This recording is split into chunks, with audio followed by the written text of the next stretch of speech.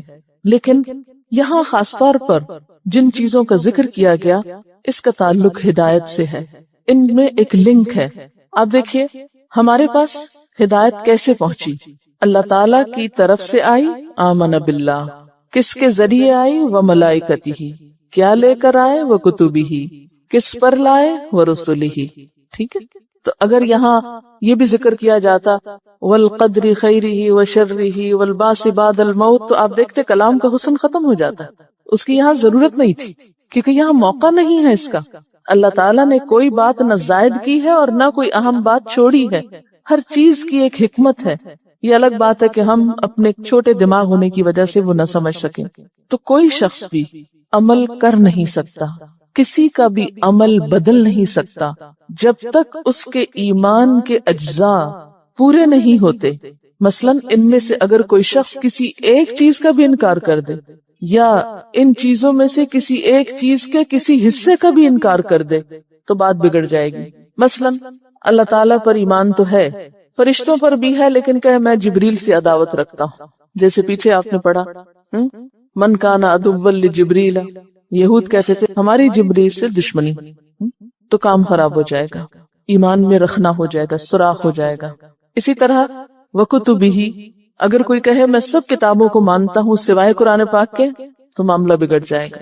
ورسلہ، اگر کوئی شخص سب رسولوں کو مانے لیکن حضور صلی اللہ علیہ وسلم کو نہ مانے تو ایمان مکمل نہیں ہوتا. اسی لیے ہم دیکھتے ہیں کہ بہت سے لوگ ایسے ہیں یہود و نصارہ میں سے جو اللہ کو مانتے ہیں، فرشتوں کو مانتے ہیں، کتابوں کو مانتے ہیں، رسولوں کو مانتے ہیں، لیکن ایک رسول اور ایک کتاب کو نہیں مانتے، جس کی وجہ سے وہ ہدایت سے بہت دور ہیں.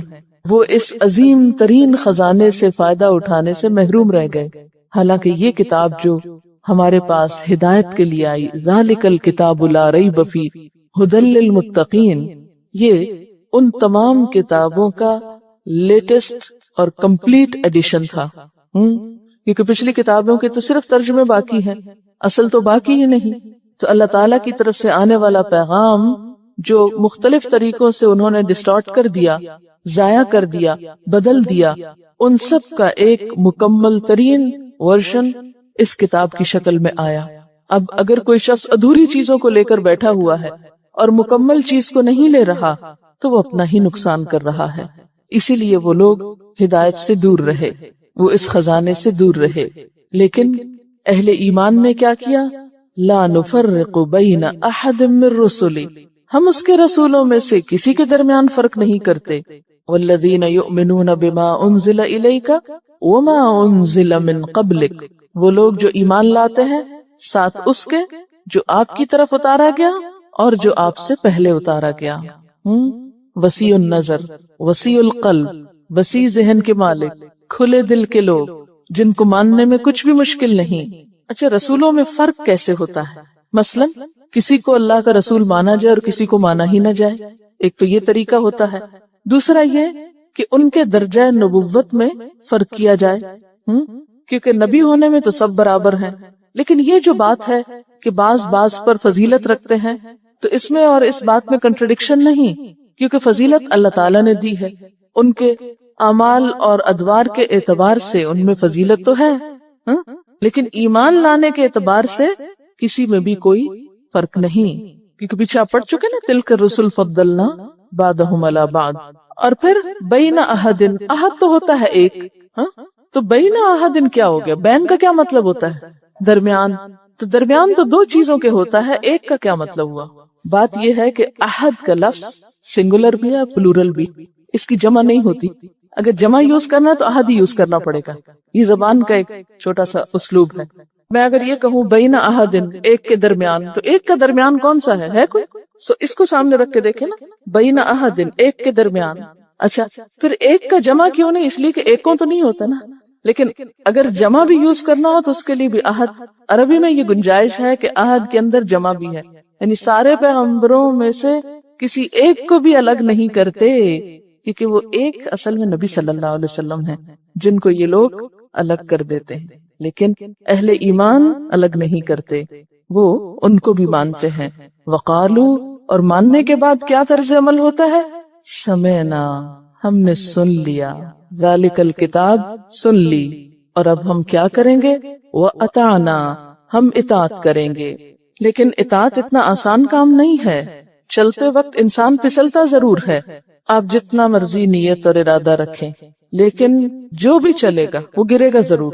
یا تو آپ بیٹھے رہیں، لیکن یہ تو ممکن نہیں. جب آپ نے قرآن پڑھ لیا تو چین سے تھوڑی بیٹھ سکتے ہیں کہ بیٹھ سکتے. اگر کوئی واقعی سچے دل سے، کھلی آنکھوں سے، بغیر تعصب کے اس کتاب کو پڑھتا ہے تو پھر وہ بیٹھ نہیں سکتا. وہ ڈل اور نل ہو کے نہیں زندگی گزار سکتا، وہ بے مقصد اور بے معنی زندگی نہیں گزار سکتا، وہ ادھر ادھر مارا مارا نہیں پھر سکتا، وہ اپنے آپ کو ضائع نہیں کر سکتا، وہ کچھ نہ کچھ ضرور کرتا ہے. قرآن تو دلوں کی زندگی ہے، اور جب زندگی آتی ہے کسی میں تو ایک موومنٹ آتی ہے نا، ایک حرکت پیدا ہوتی. قرآن تو دلوں کو روشن کرتا ہے. جب روشنی آتی ہے تو آپ کی آنکھیں کھل جاتی، پھر آپ اٹھنے کی کرتے، کچھ کرنے کی کرتے. اور جب آپ کرنے کے لیے چلتے ہیں تو گر پڑتے ہیں، پھسل جاتے ہیں، پھر آپ پریشان ہوتے ہیں. اب کیا کر؟ اب تو اتنے گناہ ہو گئے، کوئی فائدہ نہیں. مایوس نہ ہو، یہاں مایوسی سے بچایا گیا ہے. آپ سب کو ایک پریشانی ضرور ہوگی، ابھی تک تو میرے عمل میں کوئی تبدیلی نہیں ہے. کبھی خیال آیا ہی ہوگا، لیکن کیا اس خیال کا آنا بھی تبدیلی نہیں ہے؟ پہلے کیوں نہیں آتا تھا؟ قرآن پڑھنے سے پہلے تو ہم میں سے اکثر یہ سمجھتے ہیں کہ ہم تو بہت اچھے، جو کر رہے ہیں بالکل ٹھیک کر رہے ہیں، کوئی خرابی نہیں ہم میں. لیکن جو قرآن پڑھتے ہیں تو آئینہ نظر آتا ہے، اف یہ غلط بھی کرتے ہیں، یہ بھی کرتے ہیں. تو قرآن بنیادی طور پر آپ کی مدد کرتا ہے دلدل سے باہر آنے میں، گناہوں کو چھوڑنے میں. یہ نیکیوں کا ایک سفر ہے، یہ منزل کی طرف لے جاتا ہے. اور ہم نے دعا بھی تو یہی مانگی تھی نا، اہدنا الصراط المستقیم. تو کیا معنی آتا ہے ہدایت میں؟ رستہ دکھانا، پھر چلانا، پھر منزل تک پہنچانا، کہ اللہ ہم کو منزل تک پہنچا. اس کے لیے پھر حل کیا ہے؟ جب گر پڑے تو حل کیا ہے؟ گرے رہیں، پھسل جائیں تو پھسلے رہیں، غلطیاں ہو جائیں تو کرتے رہیں، مایوس ہو جائیں اور بگڑ جائیں نہیں، معافی مانگ لیں. اور پھر آپ دیکھیں مصدر ہے غفران، اور جب مصدر اس طرح استعمال ہوتا ہے بغیر کسی فعل کے، مانگا کچھ نہیں، صرف کہہ رہے ہیں غفران، بخشش بخشش بخشش. یہ ایک اضطراب کو ظاہر کرتا ہے، ایک بے چینی کو ظاہر کرتا ہے. یعنی بندے کی فل کنسنٹریشن اس بات پر ہے کہ بخشش چاہیے. وہ چاہیے بھی کوئی نہیں کہہ رہا، وہ بخش دے بھی نہیں کہہ رہا، دے کا لفظ بھی نہیں بول رہا، وہ صرف کیا کہہ رہا ہے؟ بخشش. جب بہت پیاسا ہوتا ہے نا انسان تو یہ نہیں کہتا مجھے پانی دے دو، کیا کہتا ہے؟ پانی پانی. جس بندے کے اندر اپنے گناہوں کا احساس ہو جائے، میں گناہگار ہوں، میرا کیا ہوگا، میں بار بار پھسل جاتا ہوں، مجھ سے پھر غلطی ہو جاتی، میں نے تو پچھلی زندگی میں بہت غلطیاں کی ہیں، بہت بڑے بڑے گناہ کیے ہیں، بہت ظلم کیا ہے، میرا کیا ہوگا، میں چاہتا تو ہوں کہ نیک بن جاؤں، لیکن کیسے؟ تو اس کے لیے کیا؟ غفرانک غفرانک، تیری بخشش، تیری توجہ، تیرا بننا چاہتا ہوں، تو ڈھانپ لے، تو معاف کر دے. ربنا، اے ہمارے رب. آپ دیکھیے کہ عام دعاؤں میں کیا آتا ہے؟ ربنا اغفر لنا. پہلے ربنا آتا ہے پھر دعا آتی ہے. یہاں کیا انداز ہے؟ پہلے طلب ہے پھر ہے ربنا، ہے نا سٹائل فرق. غفرانک ربنا، بہت خوبصورت انداز ہے. وَإِلَيْكَ الْمَصِيرُ، اور تیری ہی طرف واپسی، تیری طرف تو آنا ہے، تجھ سے بھاگ کے کہاں جا سکتے. قرآن پاک میں سورۃ الرحمن میں اللہ تعالیٰ فرماتے ہیں یا معشر الجن والانس ان استطعتم ان تنفذوا من اقطار السماوات والارض فانفذوا لا تنفذون الا بسلطان. اے جنوں اور انسانوں کے گروہ، یا معشر الجن والانس،